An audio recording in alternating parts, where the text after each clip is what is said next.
इस वीडियो में जो है एक फिजिक्स का प्रॉब्लम करने वाले हैं, ठीक है, जो इलेक्ट्रोस्टैटिक्स चैप्टर का है।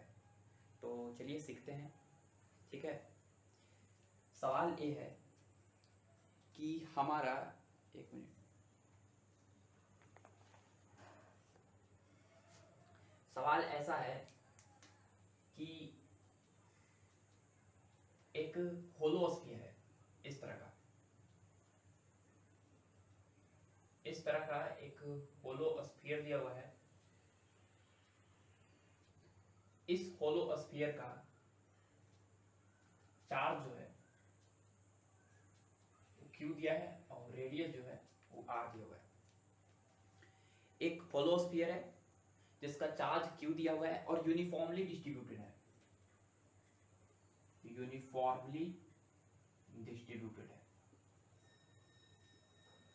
ठीक है। मतलब चार्जेज जो हैं वो इस स्फीयर पे जो है हर जगह पे समान डेंसिटी में जो है पाया जा रहा है, ठीक है। स्फीयर पर ऊपर रहेगा क्योंकि एक होलोस्फीयर है।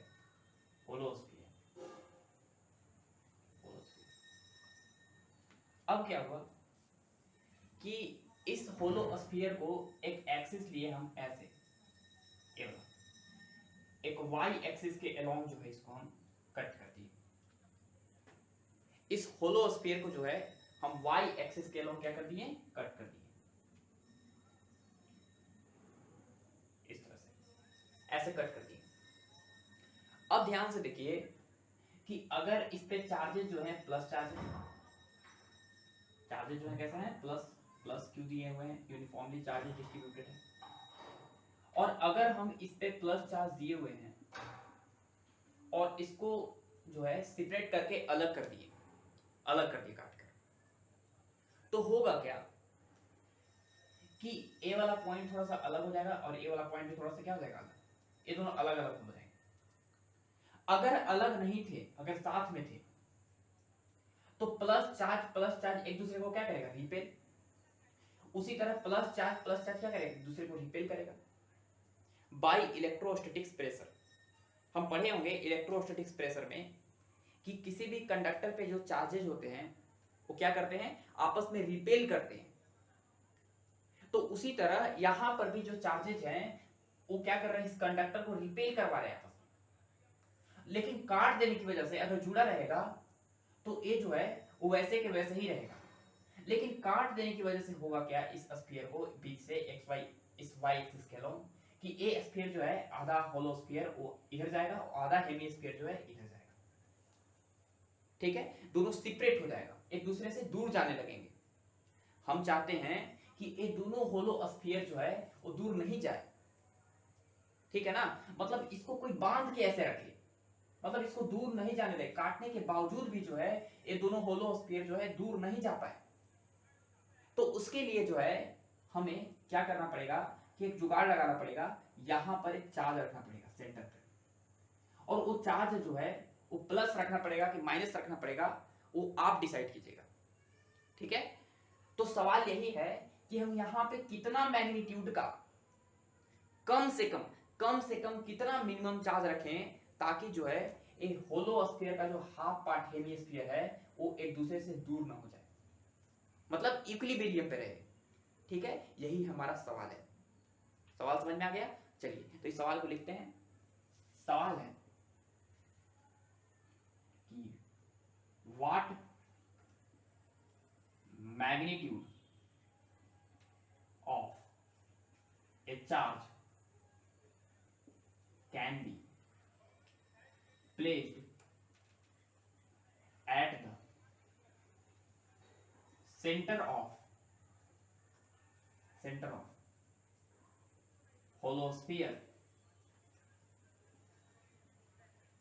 so that whole system the whole system is in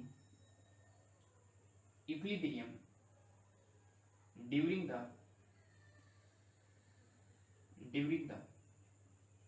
cut along y axis। ये सवाल है हमारा कि इस y एक्सिस के अलोंग जो है इस होलो स्फीयर को कट करने के दौरान भी जो है एक पूरा सिस्टम जो है इक्विलिब्रियम में रहे, इसके लिए हम यहाँ पे कितना कम से कम कितना मैग्नीट्यूड का चार्ज रखें, ये हमारा सवाल है। ठीक है, चलिए तो किसी को जो है ट्राई करना होगा तो ट्राई कर सकते हैं। चलिए हम बताते हैं, आराम से समझिएगा।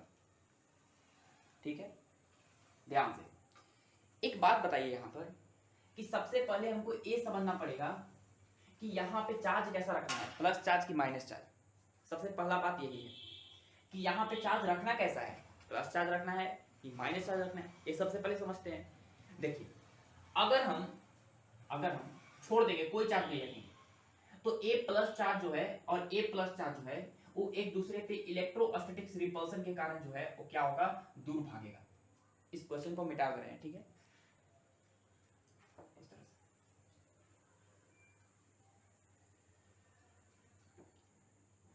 क्या होगा कि इलेक्ट्रोस्टैटिक्स रिपल्सन के कारण दूर भागेगा, ये भी दूर इलेक्ट्रोस्टैटिक्स रिपल्सन, क्योंकि इस पे भी प्लस चार्ज है इस वाले सरफेस पे और इस वाले सरफेस पे भी प्लस चार्ज है, तो एक दूसरे से क्या भागेंगे, दूर भागेंगे। ठीक है, और यहाँ पे कट भी कर दिए तो दूर हो सकता है पास जो है एक दूसरे से सेपरेट हो जाए, लेकिन हम चाहते हैं कि वहीं के वहीं रहे, इसलिए जरूर जो है इस फोर्स को इधर की तरफ और इस फोर्स को इधर की तरफ जो है जरूर इस तरफ एक बैलेंस करने के लिए फोर्स आना चाहिए। किधर, अंदर की तरफ। अंदर की तरफ कैसे फोर्स लग सकता है, अगर हम यहाँ पे प्लस चार्ज रखेंगे, प्लस चार्ज, तो प्लस चार्ज और रिपेल होगा, प्लस चार्ज और रिपेल होगा, तो इसलिए हम जो है यहाँ पे तो प्लस चार्ज रखने वाले नहीं है, क्योंकि प्लस चार्ज से और दोनों जो हाफ फेरे हेमिस्फीयर जो है और सेपरेट हो जाएंगे। हम चाहते हैं कि ये सेपरेट नहीं रहे, पूरे के पूरे वैसे ही के वैसा ही इक्विलिब्रियम में रहे, इसलिए हम यहाँ पर चार्जेस जो रखेंगे वो कैसा रखेंगे, माइनस क्यू रखेंगे। क्या रखेंगे, माइनस क्यू। यहाँ पे माइनस क्यू रख देंगे, इसलिए हम यहाँ पे क्यू लिख रहे हैं। ठीक है, माइनस क्यू लिख रहे हैं क्योंकि यहाँ पे क्यू दिए हुए है सरफेस पे चार्ज, माइनस क्यू रखेंगे। और यही सवाल है कि इस क्यू का मिनिमम वैल्यू कितना होना चाहिए, मिनिमम वैल्यू कितना होना चाहिए ताकि जो है वो हेमिस्फीयर जो है फिर से एक दूसरे से दूर न जाए, वही के वही रहे। ठीक है, ये हमारा सवाल है। ठीक है, चलिए तो बताइए, यहाँ पे हमको पता है कि टोटल होलोस्फीयर पे बाहर की तरफ जो है कितना प्रेशर लग रहा है, तो आप लोग बोलिएगा सर बाहर की तरफ कितना प्रेशर लग रहा होगा, कितना लग रहा होगा प्रेशर बाहर की तरफ। तो देखिए हम पढ़े होंगे electrostatics pressure equal to sigma square by 2 epsilon naught, पढ़े हैं हम लोग। मतलब बाहर की तरफ जो इलेक्ट्रोस्टैटिक प्रेशर लग रहा है वो कितना लग रहा है, sigma square by 2 epsilon not लग रहा है। ठीक है, अच्छी बात है। बताइए सिग्मा सिग्मा सिग्मा क्या होता है, सिग्मा बेसिकली क्या होता है, सिग्मा होता है चार्ज पर यूनिट एरिया। पूरा स्फीयर पे चार्ज है Q और इस पूरा होलो स्फीयर का सरफेस पे जो फैला हुआ चार्ज है उसका एरिया कितना होता है, 4 पाई आर स्क्वायर, यही होता है। तो यहाँ पे सिग्मा के जगह पे रखने वाले हैं Q बाई, चार्ज है Q बाई एरिया, एरिया कितना 4 पाई आर स्क्वायर, तो यहाँ पे रखेंगे एरिया 4 पाई आर स्क्वायर, उसका क्या करना है, होल स्क्वायर करना है, इनटू 1/2 एप्सिलॉन नॉट, तो बच गया। देखिए ध्यान से कि बाहर की तरफ जो इलेक्ट्रोस्टैटिक प्रेशर आया वो आ गया कितना, Q स्क्वायर बाई 4 4 जा 16 pi square into r to the power 4 into 2 epsilon naught, तो हमारे पास इलेक्ट्रोस्टैटिक प्रेशर आ गया कितना, Q स्क्वायर बाई 16 2 जा 32 pi square r to the power 4 into epsilon naught. ये हो गया, ये बाहर की तरफ प्रेशर हो गया, बाहर की तरफ प्रेशर लग रहा है इस तरह से इलेक्ट्रोस्टैटिक प्रेशर पूरे सरफेस पे। ठीक है, ये हो गया। अब देखिए यहां पर भी कैसा लग रहा है, इस तरह से इलेक्ट्रोस्टैटिक प्रेशर ऐसे लग रहा है बाहर की तरफ, ये हमको पता चल गया। अब ध्यान से देखिए कि अगर इतना ही प्रेशर अगर अंदर की तरफ आ गया तो ये जो है पूरा सिस्टम वो इक्विलिब्रियम में रहेगा, लेकिन अंदर की तरफ इतना प्रेशर नहीं आया, इससे कम आया, तो ये जो है कहां से जाएगा, सेपरेट हो जाएगा एक दूसरे से। तो हम चाहते हैं कि इक्विलिब्रियम पे रहे, तो अंदर भी जो है वो इसके बराबर प्रेशर आना चाहिए, समझ में आ रहा है ना, इसके बराबर प्रेशर आना चाहिए, या इससे ज्यादा भी हो जाएगा तो जो है ये अंदर नहीं आ पाएगा, इक्विलिब्रियम पे रहेगा। तो अंदर जो है वो इस माइनस क्यू चार्ज के कारण इन सारे प्लस चार्ज पे कितना प्रेशर क्रिएट होगा इसके बारे में हम डिस्कस करने वाले हैं। ठीक है, ये तो बाहर जो है, बाहर आउटवर्ड जो है वो रेडियली आउटवर्ड प्रेशर क्रिएट हुआ, कितना हुआ q square by 32 pi square r to the power 4 epsilon naught. तो यहां पर हम इस चीज को लिख लेते हैं, प्रेशर जो है आउटसाइड क्रिएट हुआ कितना q स्क्वायर बाई 32 पाई, ठीक है वहां पे दिख रहा है square r to the power 4 epsilon naught. ये है हमारा बाहर की तरफ प्रेशर। ठीक है, इसको हम इरेज कर रहे हैं थोड़ा सा। अब देखिए ध्यान से, ध्यान से, आराम से समझिएगा। एक बात बताइए कि चार्ज यहां पे क्या है माइनस, इस माइनस चार्ज के कारण जो है वो यहां पर इलेक्ट्रिक फील्ड कितना होगा। देखिए माइनस चार्ज के कारण जो है वो इलेक्ट्रिक फील्ड रेडियली किधर होता है, इनवर्ट, रेडियली इनवर्ट होता है। तो यहां पर अगर हम छोटा सा चार्ज dq ले, यहां पर अगर हम छोटा सा चार्ज कितना ले dq, तो इस dq चार्ज पे फोर्स लगेगा रेडियली इनवर्ट, क्योंकि इलेक्ट्रिक फील्ड माइनस के कारण किधर होता है अंदर। तो कितना होगा फोर्स, छोटा सा फोर्स होगा df, छोटा सा फोर्स कितना होगा df होगा, बराबर df इक्वल टू छोटा सा चार्ज dq इस पॉइंट पे इनटू इसके कारण यहां पे इलेक्ट्रिक फील्ड कितना है, एक छोटा सा फोर्स आया। ध्यान से देखिए कि इस df इक्वल टू अगर हम लिखना चाहते हैं तो dq इनटू इस पॉइंट पे electric field minus q charge के कारण r डिस्टेंस दूर इलेक्ट्रिक फील्ड कितना होता है, सबको पता होगा kq बाई r स्क्वायर। अब बात बोलेंगे सर माइनस क्यों नहीं लिखे, माइनस जो है ये बताता है कि रेडियली किधर है, इनवर्ट की तरफ। समझ गए, इतना अच्छी बात है, ध्यान से समझिएगा। df is equal to dq। देखिए ध्यान से कि अगर हमको सिग्मा इक्वल टू पता होता है dq बाई da, तो यहां से dq इज इक्वल टू क्या हो जाएगा, sigma into da, sigma into da। तो यहां से अगर हम dq के जगह पे लिख देंगे sigma into da into k की जगह पे लिखेंगे 1 by 4 pi epsilon naught into q by कितना r स्क्वायर। ये हो गया हमारे पास। ठीक है, अच्छा इतना क्लियर हो गया होगा। तो यहां से ध्यान से देखिए, यहां पर इतना समझ में आ गया होगा। तो यहां से df को नीचे लाते हैं तो हो जाएगा df is equal to sigma into कितना q बाई, या d आ गया नीचे, q by 4 pi epsilon naught into r square. इसमें किसी को डाउट नहीं होना चाहिए। ध्यान से देखिए कि df अपॉन da क्या है, यहां पे इलेक्ट्रोस्टैटिक फोर्स अंदर की तरफ और इस छोटा सा एरिया da पे, इसका मतलब है df अपॉन da यहां पर हो गया प्रेशर अंदर की तरफ, और इस प्रेशर को हम बोलते हैं कितना p। उसी तरह यहां पर अगर हम छोटा सा चार्ज dq लेंगे तो यहां पर भी अंदर की तरफ कितना होगा, प्रेशर p होगा। उसी तरह यहां पर भी एक छोटा सा चार्ज लेंगे और यहां पर भी प्रेशर कितना होगा, छोटा सा p होगा। हर पॉइंट पे अगर जो है प्रेशर किधर है, अंदर की तरफ। मतलब इसको जो है प्रेशर लिख रहे हैं किधर, अंदर की तरफ, इनसाइड लिख रहे हैं। इनसाइड का मतलब अंदर की तरफ, समझ में आ रहा है ना। तो प्रेशर जो है वो इनसाइड आ गया कितना, सिग्मा। सिग्मा क्या होता है, चार्ज पर यूनिट एरिया, यही ना होता है sigma equal to q by 4 pi r square. तो सिग्मा की जगह पे लिख देंगे q by 4 pi r square into sigma तो हो गया, इंटू q बच गया, q बाई कितना 4 pi epsilon naught into r square. अगर इसको सॉल्व कीजिएगा तो ऊपर आएगा q इंटू q बाई 4 4 जा 16, पाई में पाई से गुना करेंगे तो पाई स्क्वायर, और r में स्क्वायर से करेंगे गुना तो r to the power 4 into epsilon naught. तो अंदर की तरफ जो प्रेशर आ गया वो कितना आ गया, q by 16 pi square r to the power 4 into epsilon not आ गया।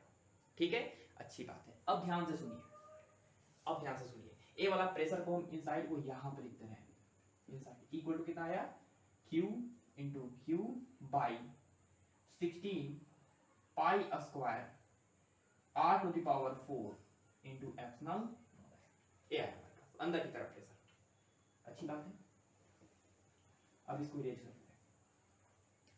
ध्यान से समझिए, ध्यान से, बाहर की तरफ जो प्रेशर क्रिएट हो रहा है वो जो चार्जेज है प्लस जो है सरफेस पे, उसके कारण बाहर की तरफ जो प्रेशर क्रिएट हुआ है उसके कारण हम निकाले कितना Q²/32 π² r⁴ एप्सिलॉन। अच्छी बात है। अच्छा, और इस -Q चार्ज जो रखे हैं उसके कारण इस सारे जो प्लस चार्जेस हैं, सारा जो सरफेस है, सरफेस को अंदर की तरफ जो प्रेशर क्रिएट हुआ वो हुआ Q × q/16 π² r⁴ एप्सिलॉन। अच्छी बात है। अगर अंदर की तरफ जो प्रेशर है, अंदर की तरफ जो प्रेशर है P इनसाइड वो कम हो गया, किससे? बाहर की तरफ से प्रेशर लगने वाले से। अंदर की तरफ जो प्रेशर क्रिएट हो रहा है, फोर्स लग रहा है, बाहर की तरफ जो रिपल्सन के कारण जो प्रेशर लग रहा है उससे कम हुआ, तो ये जो होलो स्फीयर है, हेमिस्फीयर में जो आधा पार्ट है वो दोनों क्या हो जाएंगे? अलग हो जाएंगे, क्योंकि नीचे अंदर लगने वाला फोर्स कम है, अंदर लगने वाला फोर्स कम है, बाहर लगने वाला फोर्स ज्यादा है, तो क्या हो जाएंगे? दोनों क्या हो जाएंगे? सेपरेट हो जाएंगे। हम चाहते थे कि सेपरेट ना हो, इसके लिए क्या होना चाहिए कि अंदर का जो प्रेशर होना चाहिए वो बड़ा या बराबर होना चाहिए, किससे? बाहर वाले प्रेशर से। अगर बड़ा या बराबर होगा तो क्या होगा? जो है सेपरेट नहीं हो पाएगा। तो बताइए कि प्रेशर इनसाइड कितना है? प्रेशर इनसाइड है Q × Q/ कितना 16 π² × r⁴ into epsilon naught is greater than equal to Q² by 32 π² r⁴ into epsilon a होना चाहिए। ठीक है, अच्छी बात है। यहाँ पे कट पुट कीजिए, देखिए ध्यान से, एक Q से एक Q कैंसिल हो गया, π² से π² कैंसिल, r⁴ से e कैंसिल, एप्सिलॉन नॉट से एप्सिलॉन नॉट कैंसिल, और 16 × 32। तो हमारे पास Q का जो वैल्यू आ गया वो ग्रेटर देन आ गया Q/2। मतलब चार्ज का जो वैल्यू होना चाहिए Q/2 होना चाहिए, या Q/2 से क्या होना चाहिए? ज्यादा होना चाहिए। तो हमको Q का मिनिमम वैल्यू पूछा था सवाल में, तो Q का मिनिमम वैल्यू कितना हो जाएगा? बता दो। Q by कितना हो जाएगा? 2 हो जाएगा। मतलब कम से कम चार्ज अगर हम Q/2 रखेंगे तो जो है पूरा होलो स्फीयर वो किसमें रहेगा? इक्विलिब्रियम में रहेगा। अगर Q/2 से कम रहा चार्ज तो क्या हो जाएगा? एक होलो स्फीयर सेपरेट हो जाएगा कटने की वजह से। ठीक है, तो ये था हमारा सवाल इलेक्ट्रोस्टैटिक्स का। चलिए, ऑल द बेस्ट।